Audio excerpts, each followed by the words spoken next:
What's up, everybody? Damon here, and on today's episode, a Far Cry show coming to Hulu and FX. Helldivers 2 devs are pretty relieved that GTA 6 was delayed again, and Sony's success on PC could be slowing down. This is your Daily Fix.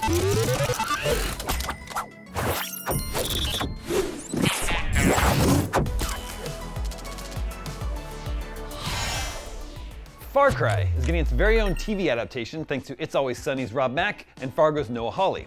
The series will be coming to FX and Hulu. Rob Mack will star and produce, with Hawley handling the rest of the producing duties. Hawley said, quote, "What I love about the Far Cry game franchise is it's an anthology. Each game is a variation of a theme, the same way each season of Fargo is a variation on a theme.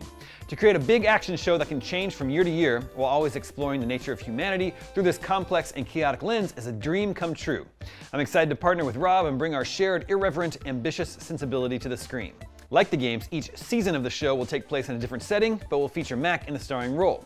It's unclear if he'll play the same character from season to season.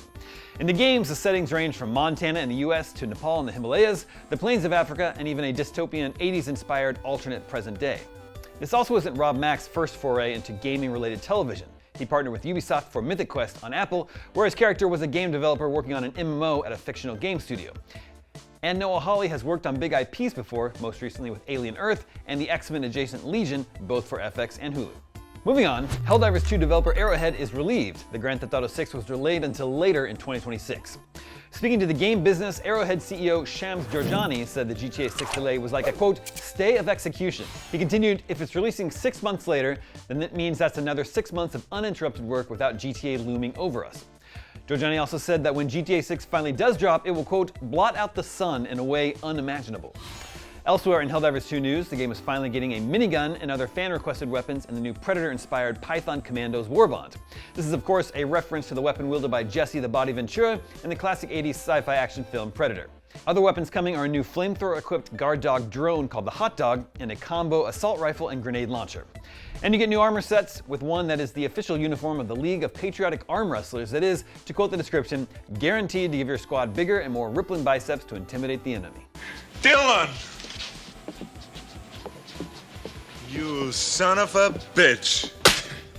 And finally, Sony's experiment in dropping first-party titles onto Steam has proven a success, but analysts think that the novelty is starting to wear off. Shift Up, the developers behind Stellar Blade, saw 1 million copies of its game sold on PC in the first 3 days of release. Combined with PS5 sales, the game has sold an impressive 3 million copies. According to Shift Up, that makes it the, quote, best-selling PlayStation-exclusive launch IP in history on PC, eclipsing titles like Ghost of Tsushima, God of War, and Horizon Zero Dawn. As a side note, Helldivers 2 is technically number 1, but it's no longer a PS5 exclusive. However, a new report from Alinea Analytics, via Push Square, estimates that Sony made around $1.5 billion from Steam, but sales are now slowing down, especially with sequel titles like Horizon Forbidden West and God of War Ragnarok. Analyst Reese Elliott wrote, "The audience that was once excited to experience these games for the first time has largely been served. Later releases naturally face smaller potential audiences, and our estimates clearly show this. We launch-aligned our Steam estimates for God of War and its sequel, God of War Ragnarok. We found that God of War sold 2.5 million copies after 427 days on Steam, over 2.5 times more copies than Ragnarok sold in the same time frame. It will be interesting to see if this trend continues, even after the launch of Valve's Steam Machine, which brings the user's Steam game library, including Sony titles, to the living room." And that's your Daily Fix for Tuesday, November 25th. Looking for something new to play and a way to give back? Head over to Humble. Right now you can grab 8 great games for just $14.99, including Total War, Warhammer 3, Another Crab's Treasure, No More Heroes 3, Etrian Odyssey HD, Pharaoh: A New Era, Synergy, Spin Hero, and Paleo Pines. Every purchase supports No Kid Hungry, helping provide meals to students in need across the country. And don't miss our special holiday offer.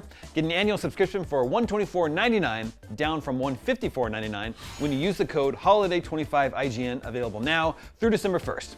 Head to humblebundle.com and start playing today. Also, stay tuned to a special episode of the Daily Fix tomorrow, where we'll round up some of the best Black Friday deals in gaming. I'm Damon Hatfield, and for all your video game news, stay tuned to IGN.